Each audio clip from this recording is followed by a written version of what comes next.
مخضود وطلح منضود وظل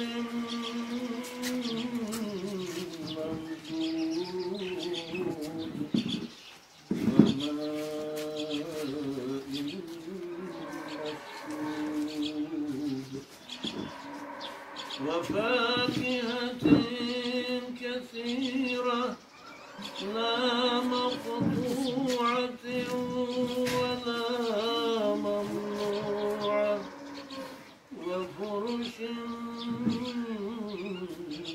مرفوعة إنا أنشأناهن إنشاء وجعلناهن أبكارا عربا أترابا لأصحاب اليمين سلة من الأولين وثلة من الآخرين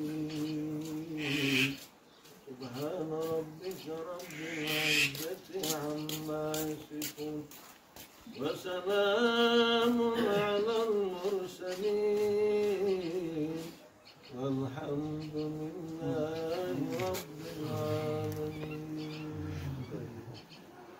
بخشیدم ثواب دعای های مبارکی به تمام ارواح‌هایی که از این خاندان نشان مقصودانه به فاتحه دارم، خصوصا مرحوم همسر عزیزش خدای که در این شب تاریک در این شب تنها در خانه قبر از فرزندا و از شوهر جدا از بالای کرپه های ملایم بالای خاک خانه قرار گرفت.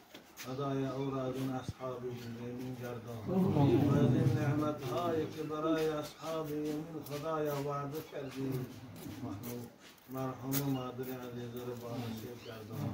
پروردگار فرزنداش صبر جمیل در این دنیا زنهایی که خصوصا پیرزن می شوند، سیرشان به 60 و 70 و 80 می رسد، قامتی جوانشان به پیری مبدل میشه، قامتی خام، چهره های چون زیباشان پچله میشه و پژمرده، چشمان روشنشان خیره، این لبهای شیرین و زیباشان پچله میشه، خلاصه پیر میشه.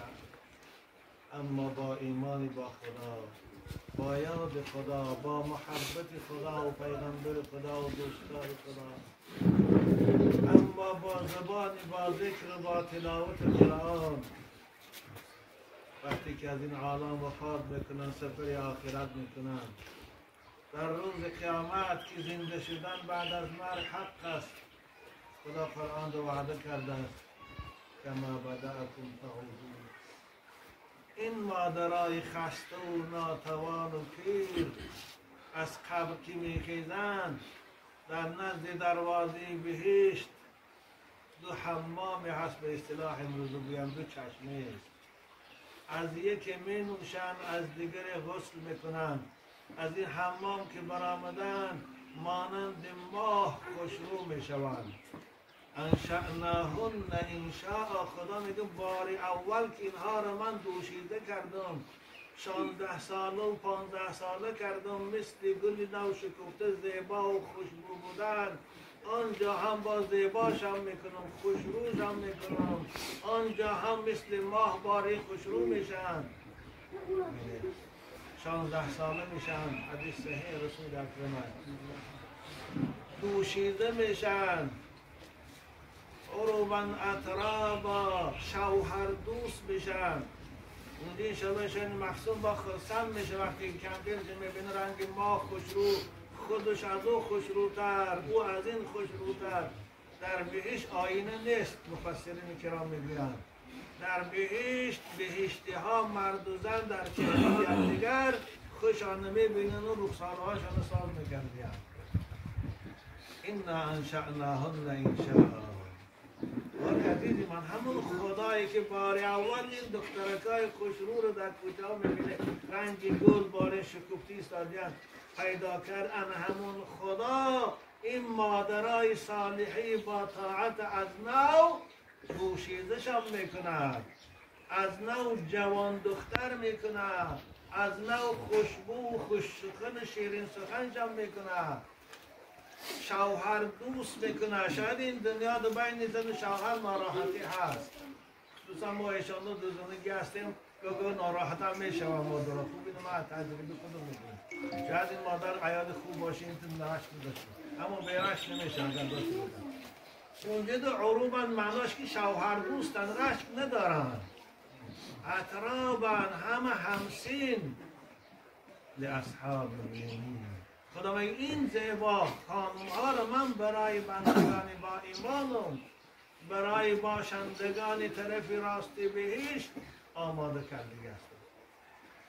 یک پیرزن رنگی این مادر بارین پیش رسول اکرم آمد در چیز عصا و چند باشونیم کسان صحبت داشتن این مورده خدا نگشت دارم. خوابتش خانزدگی معصب شده او حمام نبود شامل نبود، چرکین بودن اما چرک اونها از عطرهای $10,000 این خوشبوتر بود. روایات جمال رسول خدا را دیده بودن که آنها بوی خوش پیغمبر خدا را در مشامتان یافته بودن. چرک اونها بازم میگیم از 1000 سامانهای قیمت اینا خوب بود. آمد یا رسول الله زیارت عایشه شدی بود، مادرمان دعا کنه خداوند من بهشت قرارم. زنهای زمان رسول اگر کم بغل بودن دنیا طلب می کردن. اگر ما میشنیم یا رسول الله دعا که خداوند زندگی منو کمی بهتر کنه، اما او چه گفت یا رسول الله دعا که خداوند منو داخل بهشت کرده، مادرات نمونه مامات نمونه گوش کنه. رسول اکرم یکی شوخیشان آمد، پیغمبر خدا گاه حضر می کردن در مادر تو بهشت نمیدرایی، کم پیرک بهشت نمیدرا بستن. این مادر جدی حساب کرده را پیغمبر هر چی میگه و شوخی نبود، اما رسول اگر با هر چی میگه خیس از جاش آب بیده جاری گریه کرده فلوس کرده بر آمد من و این آرزو و امید پیغمبر زیارت آمد و خدا را عبادت کرده که من بهشتی باشم، این که من بهشت دارم حالی من چی میشه؟ آمد پیغمبر خدا را جداییش ده طاقت ندارم، من که بهشت ندارم پیغمبر رو نمیبینم حالی من چی میشه؟ گریه کرده فیضان کرد. حضرت عایشه بودم ما رسول اکرم یا رسول الله تنجان ما خدایش این چی شوخی بود کردی؟ این مادر آبی دیدش جاری کردی. حضرت تبسم کردن دندانهای مبارکشان نمایان شد. رسول اکرم خندشان فقط تبسم بودن. در عایشه مادر گوکی او به این حالت پیری بیکاری قامت خم عصا در دست بهش نمیدرا، او رو نه او وقتی که بهش میدرا چون ما خوشرو میشه 16 ساله میشه، رخساره ها چون ماه داریم نورانی میشه خوشبو میشه من میدرا اما به این صورت من گفتم نمیدرا. حضرت عایشه دوید رفتن مادر من کردن سانه بعد گفتن رسول اکرم سلام میگه گفتن گریه نکن تو به این صورت بهش نمیبریش جای بیکاره ها و پیرا نیست، جهیست جای راحت است، همه مردای بیشتی 33 سالن، همه خانم ها 16 سالن. حدیث صحیح هست. خلاصه تو زیبا میشی به همه آیت خونده. اعوذ بالله من الشیطان الرجیم. تفسیر ابن کثیر هم نگاه کنه، قرطبی هم نگاه کنه هست انا انشأناهن انشاء فجعلناهن بکارا عربا اترابا لاصحاب الیمین، برای اصحاب الیمین. بنابراین انشاءالله این مادری که الان برای تعزیهش آمدیم که جنازه دو ما را خبر کردن، من خاطر همین کسی هم میترسم بنابراین وقتا جنازه نمیرم برای انشاءالله که دادران ما رو میفهمن و عذیت ما انشاءالله خدا نگهدار دارم. برای تعزیهش آمدن این مادر انشاءالله امید دارم من ولا ازکی علی الله احدا از این طایفه اصحاب الیمین انشاءالله حضرت پدرشان مقصود کردی چون ما در جنت بارا کرده. این دنیا همشه بچه های خوش رو برای همه شما نصیحتی آخر من است که پدر و مادرات هم احترام کنید. پدر و مادرات هم دوست داره. اینها یک گوهر قیمت بهای نایابند. دیگه ساعت 4 شاید مادر ساعت 5 در خواب رفت دیگه نه کاری و نه دادری دیگه مادر نمیبینن. آره میتونن زن گیرن، میتونن پول گیرن، میتونن ماشین گیرن، هر چی بیا، اما دیگه مادر نمیابند. این لحظه های آخری بود که دین همراهش تدرود میکنه او رو به خواب شماریدن. بنابر شما را تاکید میکنم در خانه مادر داره، پدر داره، اونها را احترام کنید. دعاش هم میگیرید.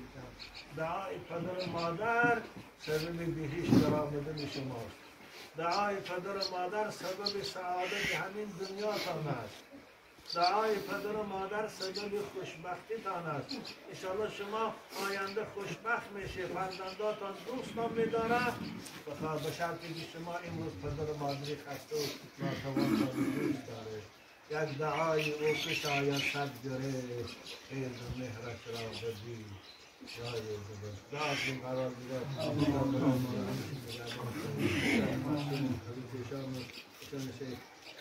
برادر ما رو خداوند در جدایی از عمشان، از خواهرشان، از همسر مهربانشان صبر جمیل کنید. عمری با برکت و عمری با طاعت و عمری با زبان شیرین خداوند کاری ما را نصیب کنید که با همگی در مردم برای راست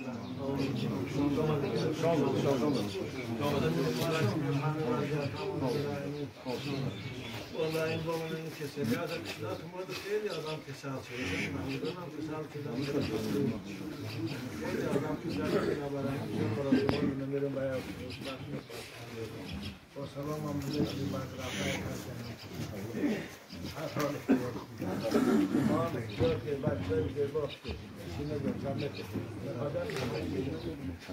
همیشه در مثال هم بندن گیره کرانتین فقط حکومت وظیفه‌اش نیست، کرانتین اسلام رو تحکیم می‌شد.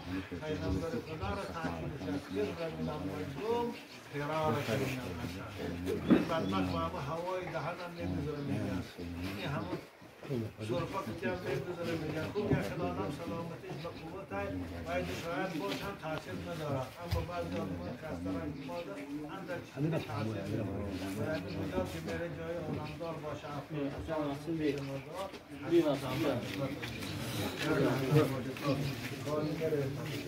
آره هر چی تدبیر است لیکن تدبیر برای آن بدانید که در طور شعری فرقی تدبیر تو جهده که مرد نفر رو من قدر الله من قدر الله اینم خدای خداوندی است این رو بود لیکن احتیاطی از بایم اینم خدای خداوندی است از ما از احتیاط میکنید خدا خیلی انشاءالله شاید به همین سبب خلاص بینیم با این درد بزرم رسول در قرآن برای امت شهادت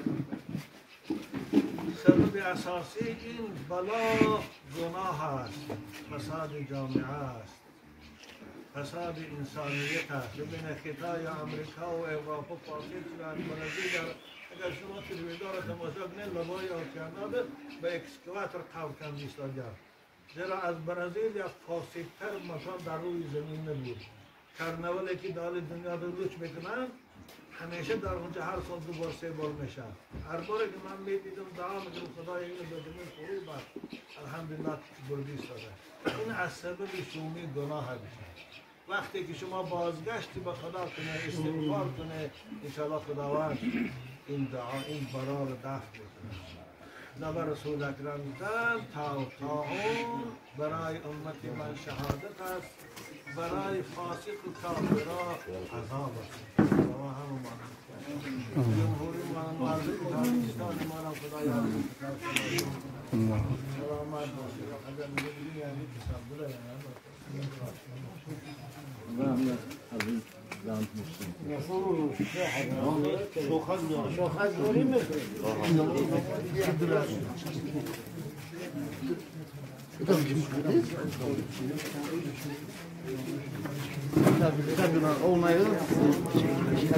جان فرام